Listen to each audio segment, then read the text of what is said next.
Good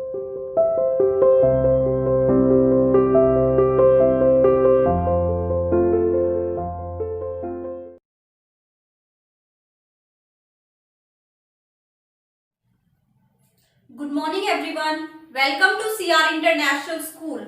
Today we will continue our chapter that is cell structure and function. In the previous class we have studied about nucleus. ठीक है, अब हम किसके बारे में study करेंगे? Now we will study about cell organelles. हमने क्या पढ़ा था? एक सेल है, उसके अंदर क्या है? साइटोप्लाज्म प्रेजेंट होता है। साइटोप्लाज्म के अंदर क्या है? वेरियस ऑर्गेनल्स प्रेजेंट होते हैं, जिनको हम क्या कहते हैं? सेल ऑर्गेनल्स कहते हैं। So what are these cell organelles? These are some structures which are present inside the cell. ठीक है, सेल के अंदर कुछ स्ट्रक्चर्स प्रेजेंट होते हैं, जिनको हम क्या कहते हैं? सेल ऑर्गेनल्स कहते हैं। So what are these cell organelles? Which are these cell organelles? First one is mitochondria. देखो क्या होता है? माइटोकॉन्ड्रिया, वैक्यूल्स, ठीक है, वैक्यूल्स भी प्रेजेंट होते हैं सेल में। और क्या होता है? Endoplasmic reticulum, ribosomes, Golgi bodies, lysosomes and plastids. So these are some organelles which are present inside the cell. ये क्या है? सेल के इनसाइड प्रेजेंट है, इसलिए हम इसको क्या कह रहे हैं? सेल ऑर्गेनल्स कह रहे हैं कि सेल के कुछ ऑर्गन्स, ठीक है, सेल के अंदर जो छोटे छोटे ऑर्गन्स प्रेजेंट है उनको हम क्या बोलेंगे? सेल ऑर्गेनल्स बोलेंगे। Now one by one we will study these cell organelle. देखो फर्स्ट वन क्या है? माइटोकॉन्ड्रिया। ठीक है, तो माइटोकॉन्ड्रिया जो है वो कैसे होते हैं? These are rod like structures. कैसे स्ट्रक्चर्स होते हैं? These are rod like structures found inside the cell. ठीक है, रोड लाइक स्ट्रक्चर्स होते हैं जो कहां पे पाए जाते हैं? सेल के अंदर पाए जाते हैं। अब ये जो रोड लाइक स्ट्रक्चर्स है, देखो ये इनका क्या फंक्शन होता है? माइटोकॉन्ड्रिया क्या काम करता है?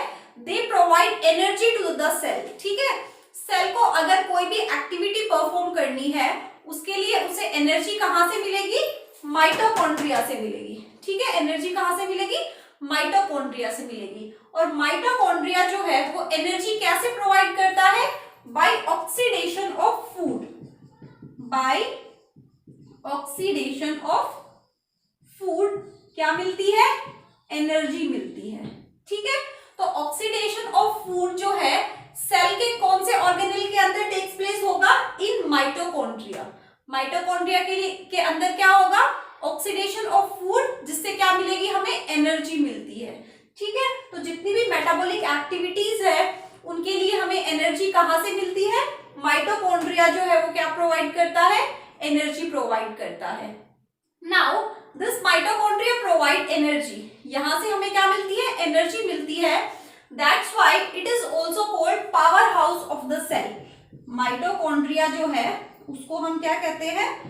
Power house of the cell.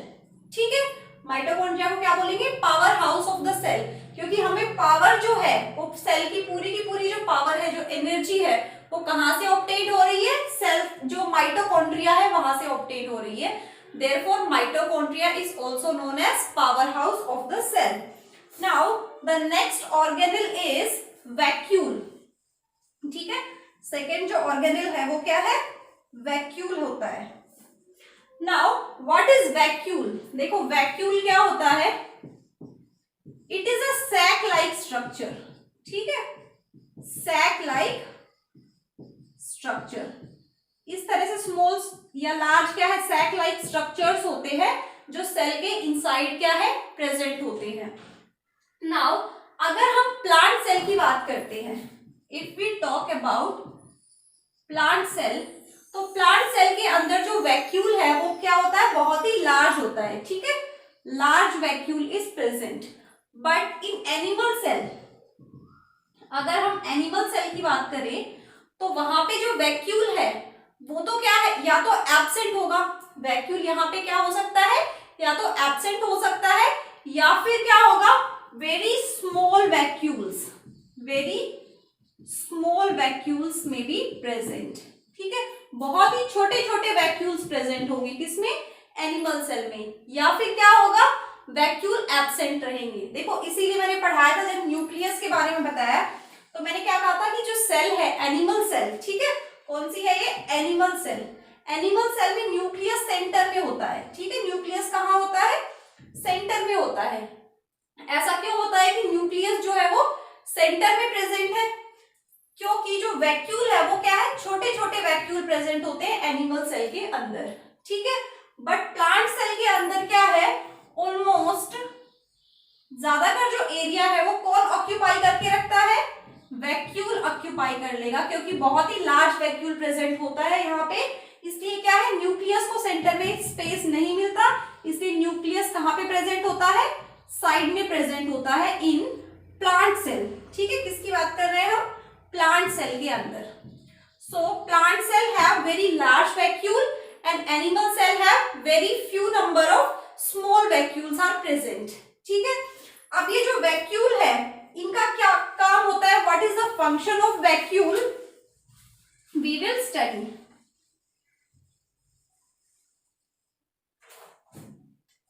So vacuole जो है उसके क्या फंक्शन है, देखो, it store soluble food, waste,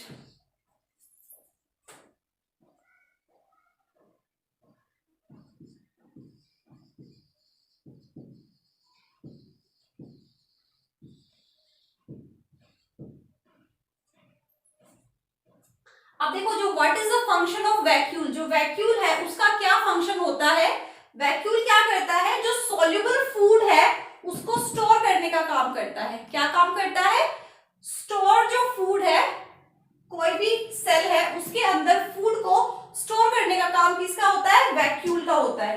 दूसरा क्या करता है, जो वेस्ट मटेरियल है उसको भी स्टोर कौन करता है, वैक्यूल करता है। And the next function is it store secretion of the cell, cell से जो भी सेक्रेशंस निकलते हैं, ठीक है, जो भी सेक्रेशंस रिलीज होते हैं उनको भी स्टोरेज करने का काम कौन करता है, वैक्यूल करता है। So function of vacuole is to store food, ठीक है, स्टोरेज करने का काम कौन करेगा, वैक्यूल करेगा। और आपको ये ध्यान रखना है कि प्लांट सेल के अंदर क्या है, लार्ज वैक्यूल प्रेजेंट होता है, और एनिमल सेल में बहुत ही छोटे छोटे वैक्यूल्स क्या है, प्रेजेंट होते हैं। Now the next cell organelle is ribosomes. So what are ribosomes, देखो क्या होते हैं ribosomes, these are small granular structures, these are small granular structures, ठीक है। राइबोसोम्स क्या होते हैं, ग्रैन्युलर स्ट्रक्चर्स प्रेजेंट होते हैं, किसके अंदर, साइटोप्लाज्म के अंदर स्कैटर्ड फॉर्म में ये प्रेजेंट होते हैं, ठीक है। साइटोप्लाज्म में छोटे छोटे दाने की फॉर्म में क्या है, बिखरे हुए होते हैं ये। इन स्ट्रक्चर्स को हम क्या बोलते हैं, राइबोसोम्स। क्या बोलते हैं, राइबोसोम्स। अब देखो राइबोसोम्स जो है उसका क्या फंक्शन होता है, it help in protein synthesis. किसमें हेल्प करते हैं ये, प्रोटीन सिंथेसिस। तो आपसे अगर ये पूछा जाए कि which organelle is called power house of the cell, तो आप क्या बताओगे, mitochondria. But if anybody ask you which organelle is responsible for protein synthesis, protein synthesis के लिए क्या है, कौन सी साइट है, कहां पे प्रोटीन सिंथेसिस टेक्स प्लेस होता है किसी भी सेल के अंदर, so what you will say, it takes place in ribosomes, ठीक है।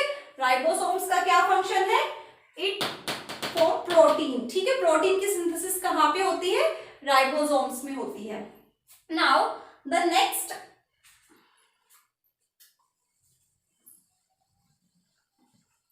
Cell organelle is endoplasmic reticulum.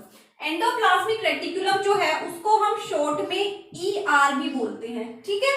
तो ER से आप समझ जाना, ER means endoplasmic reticulum. So what are endoplasmic reticulum, endoplasmic reticulum are tubular structures. कैसे स्ट्रक्चर होते हैं, ट्यूब्यूलर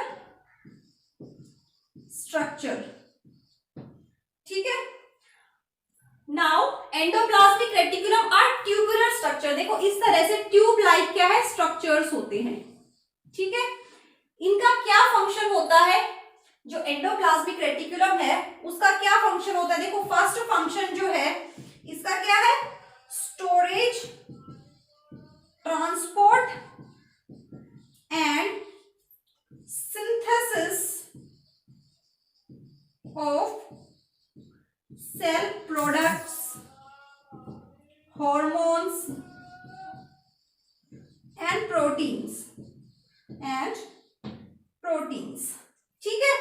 देखो ट्यूबुलर स्ट्रक्चर होते हैं, इस तरह से ट्यूब लाइक स्ट्रक्चर्स होते हैं एंडोप्लाज्मिक रेटिकुलम, और जो किस में इन्वॉल्व होते हैं, these help in storage, transport and synthesis of cell products, hormones and proteins. ये क्या करते हैं, जो भी प्रोटीन्स या फिर सेल के अंदर कोई भी प्रोडक्ट जो फॉर्म हुआ है उसको स्टोर करने के लिए, उसको ट्रांसपोर्ट करने के लिए, या फिर सिंथेसिस के अंदर क्या है, इन्वॉल्व होता है। ठीक है, तो किसका फंक्शन है ये, एंडोप्लाज्मिक रेटिकुलम का फंक्शन है। अब देखो जो एंडोप्लाज्मिक रेटिकुलम है ये 2 टाइप्स के होते हैं, कौन कौन से, RER एंड SER। ठीक है, RER क्या है, रफ एंडोप्लाज्मिक रेटिकुलम। जो एंडोप्लाज्मिक रेटिकुलम है, these are of 2 types, rough endoplasmic reticulum and smooth endoplasmic reticulum. Now what is rough endoplasmic reticulum? Endoplasmic reticulum in which ribosomes are present, और यहाँ पे क्या होंगे, राइबोसोम्स एब्सेंट। देखो जिस endoplasmic reticulum के अबाउट राइबोसोम्स प्रेजेंट है, देखो जैसे मैंने क्या कहा कि ट्यूबुलर स्ट्रक्चर है, ये क्या है, एंडोप्लाज्मिक रेटिकुलम, और हमने क्या पढ़ा था कि राइबोसोम्स क्या होते हैं, दीज आर ग्रैन्युलर स्ट्रक्चर, छोटे छोटे दाने जैसे क्या होते हैं, स्ट्रक्चर होते हैं। ठीक है, जो साइटोप्लाज्म में बिखरे होंगे। अगर एंडोप्लाज्मिक रेटिकुलम के सरफेस के ऊपर ऐसे छोटे छोटे क्या है, राइबोसोम्स अटैच्ड है, तो देखो इसका सरफेस जो है, ऊपर की जो सतह है किसकी, एंडोप्लाज्मिक रेटिकुलम की, अगर उन पे हमने छोटे छोटे क्या है, दाने बिखेर दिए, तो क्या होगा, उसका सरफेस रफ हो जाएगा, स्मूथ नहीं रहेगा ना। ठीक है, इसलिए क्या है, जिसपे राइबोसोम्स प्रेजेंट होते हैं जिस एंडोप्लाज्मिक रेटिकुलम के ऊपर, उसको हम क्या बोलेंगे, रफ एंडोप्लाज्मिक रेटिकुलम। ठीक है, रफ एंडोप्लाज्मिक रेटिकुलम में क्या होता है, राइबोसोम्स प्रेजेंट होते हैं, और स्मूथ एंडोप्लाज्मिक रेटिकुलम में क्या होगा, देखो इस वाले स्ट्रक्चर के ऊपर कोई भी राइबोसोम प्रेजेंट नहीं है, इसलिए इसका जो सरफेस है वो बिल्कुल स्मूथ है। ठीक है, इस तरह के एंडोप्लाज्मिक रेटिकुलम को हम क्या बोलेंगे, smooth endoplasmic reticulum. So these are the 2 types of endoplasmic reticulum, that is rough endoplasmic reticulum and smooth endoplasmic reticulum.